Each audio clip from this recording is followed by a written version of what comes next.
Plus d'une personne sur 3 a vécu une violence sexuelle ou du harcèlement sexuel en milieu universitaire et très peu dénoncent ou dévoilent l'événement à l'université.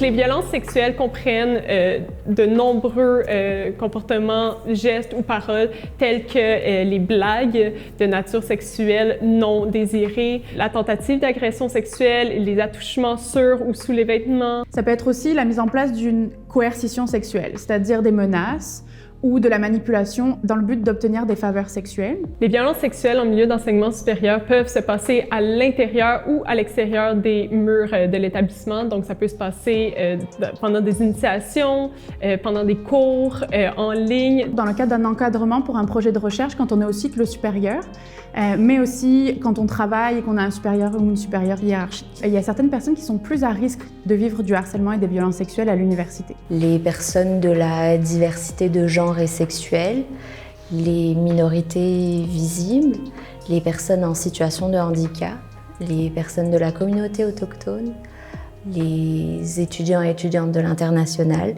ainsi que les étudiants et étudiantes athlètes. Le continuum des violences sexuelles, c'est toute forme de propos, attitudes ou comportements à connotation sexuelle, mais non désirés par la personne qui les subit. L'objectif de ce projet de recherche, c'est d'élaborer des pistes de recommandations pour améliorer la prise en charge et la prévention des violences sexuelles à l'université. On veut parler à des personnes qui ont vécu des violences sexuelles ou du harcèlement sexuel durant leur parcours académique ou professionnel à l'université. Ça peut être d'avoir parlé à leur syndicat, à une association étudiante, à leurs professeurs, à leur direction de recherche ou alors à leur supérieur hiérarchique. Est-ce qu'elle s'est sentie soutenue, respectée, validée? Ou bien est-ce que la personne n'a pas reçu l'aide qu'elle espérait en parlant à l'université? On veut savoir, est-ce que les choses ont changé, est-ce qu'elles sont améliorées et quelles sont les améliorations qu'on devrait apporter.